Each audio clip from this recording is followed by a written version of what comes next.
Well, now to a story of treachery and deceit. From the outside, they looked like a happily married couple, but when Faisal had doubts and turned to a lawyer, his wife took their breakup to the next level.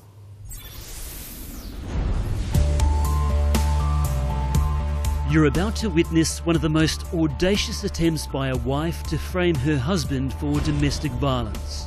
She's dangerous, very dangerous. Watch how this woman astonishingly punches herself in the face, not once, but twice, later telling police her husband bashed her. It's flipped my life upside down. I'm not the guy who I used to be anymore. This is a story about temptation and treachery, a lover and a liar, where romance makes way for revenge with catastrophic consequences. Well, I haven't actually heard of a scenario such as this, inflicting injury upon themselves in order to set up a scenario which results in someone else being charged. If love is blind, then Faisal only had eyes for Asma. She presented herself like she's the perfect girl on the planet. He met her through an online Muslim dating site and proposed soon after leaving Western Sydney to meet Asma in Morocco. However, while Faisal was hoping to return to Aussie with a life partner, he now believes Asma didn't share that dream. She's a greedy person. She's materialistic. The two officially tied the knot here last year, and Faisal was hardly frugal in making his new bride feel at home. He worked 2 jobs, spending everything he earned on his wife, from Gucci tracksuits to leather jackets, rings, necklaces and shoes, holidays and fine dining, parties in Morocco and money wired back to Asma's family. A fawning Faisal says he was a good provider. All this travelling, going back and forth twice and 3 times and doing all the functions, receptions, engagement, jewellery, stuff, probably I'm under 200,000. But Faisal says they were constantly arguing, and in April he walked into an incredible sting when he came home from a night shift at Woolies. Yeah, it was all prepared for me, the whole crime scene. The unit had been ransacked. Faisal says Asma was waiting for him with this disturbing message. I entered and she just said to me that you think you are smart and you are talking to lawyers about me. Now see what I do to you. And she just ran. CCTV captures the bizarre events that followed. Asma runs from the apartment and into the lift. She presses the button. Takes a few moments before the incredible Asma attack. She gives herself 2 uppercuts to her face and clutches her cheek.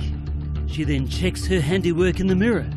Seemingly satisfied with her self-inflicted punishment, Asma eagerly waits for the lift door to open. She takes off down the hall and into the street to call police. Oblivious to what his wife had cooked up and concerned for her safety, Faisal also entered the police, where he was arrested and charged with assault. If convicted, he faced up to 7 years behind bars. I didn't know that she's going to go to that extent, go to the police and forget everything what I did for her and just ruin my life.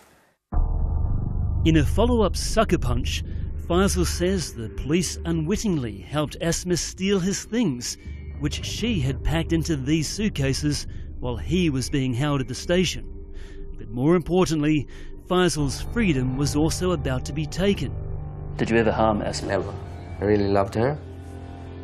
Faisal spent 20 grand on a lawyer and trawled through hours of CCTV to find his get-out-of-jail card. And once I saw this, I felt relieved that now the justice will be served.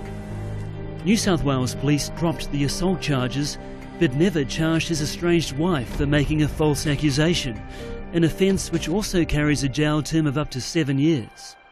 Question is, why not? The answer is, because if they do, they're going to be embarrassed by what they didn't do at first instance.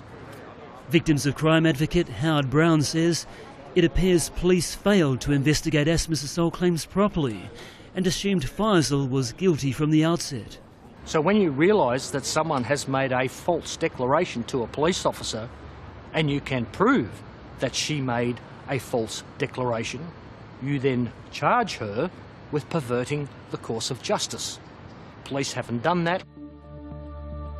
Asma's statement to police is shocking. Faisal grabbed my throat with both hands and began to squeeze tight until the point I was unable to breathe.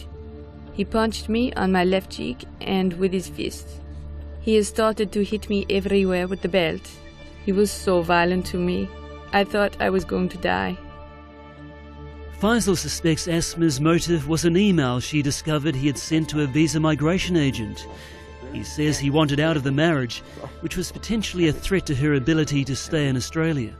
What do you feel when you look back at these photos of her? Sad that I shouldn't have done that. Should have known better? Yeah, should have known better. Asma has since disappeared somewhere in Australia, leaving Faisal to deal with the fallout from false love. He's battling away in average shared accommodation to help pay off his debts. The hurt hubby now wants his estranged wife charged, held accountable and deported back to Morocco.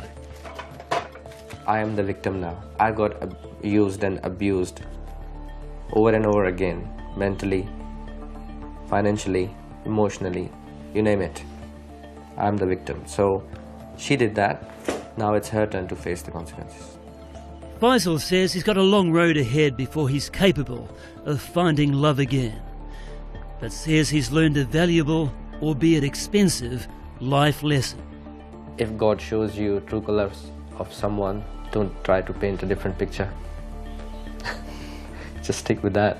You'll end up like me. New South Wales Police are now reviewing all the evidence. We will let you know the outcome.